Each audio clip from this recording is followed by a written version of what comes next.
What's up guys, welcome back to JV's Food Adventures. It's me, JV. You know, it's this time of the season, you know, it's holidays. Thanksgiving is coming up, so what better way to have a good Thanksgiving than making good mac and cheese. This recipe you can enjoy by yourself, you can enjoy with your family. It's up to you. You're welcome to do whatever you want. It's your choice. So first things first we're gonna get into, we're gonna chop an onion up for our cream sauce. So if you got a small onion, you use the whole thing, but if you have a big one, you can just use half, save the other half for later.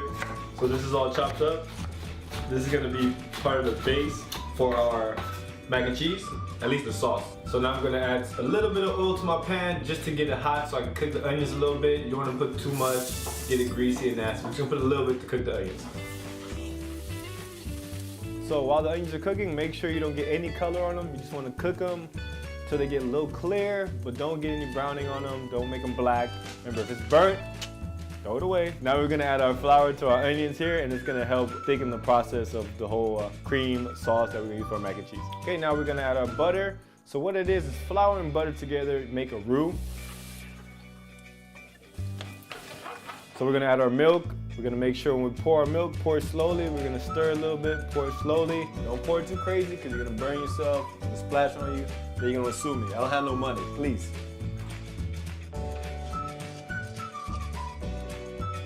Now that our sauce is nice and thick, I removed it from the fire. So now we have our pepper jack cheese here. I'm just gonna cut it into little cubes. The reason why I'm cutting it into cubes is because I want it to melt evenly throughout the cream sauce. I don't want to put just one big blob of pepper jack cheese in one spot. Okay, so now we're gonna add this to our pot. That's not on the stove, right behind me.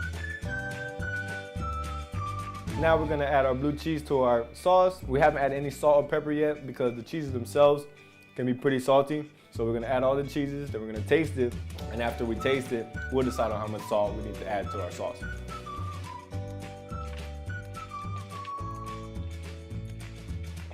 So now I have my medium cheddar cheese here. It's gonna add a little more tangy flavor to our macaroni and cheese, and in my opinion, you can't make mac and cheese without some type of cheddar cheese.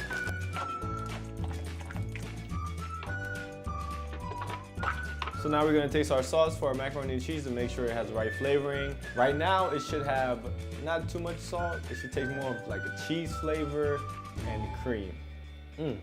That's good. Ooh, you can taste that tanginess from the blue cheese. Now we're gonna add some salt and pepper to bring up that flavor a little more. Now we're gonna make our macaroni for our mac and cheese. I have medium shells here.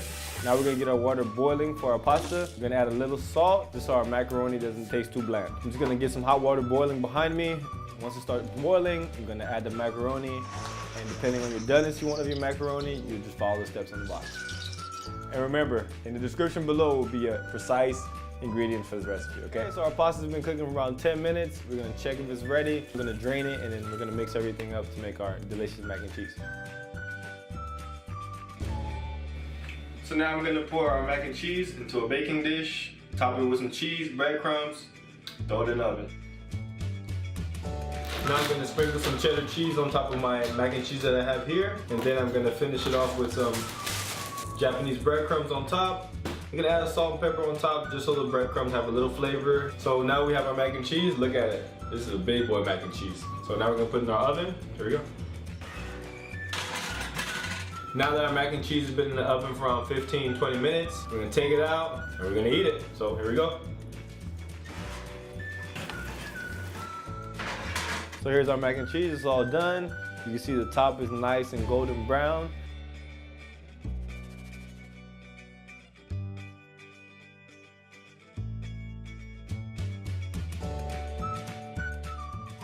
Let's give it a try. Here's a go. Make sure you like the video. If you really like the video, make sure you subscribe and share with your friends and family so you can make this delicious dish for Thanksgiving. See you next time.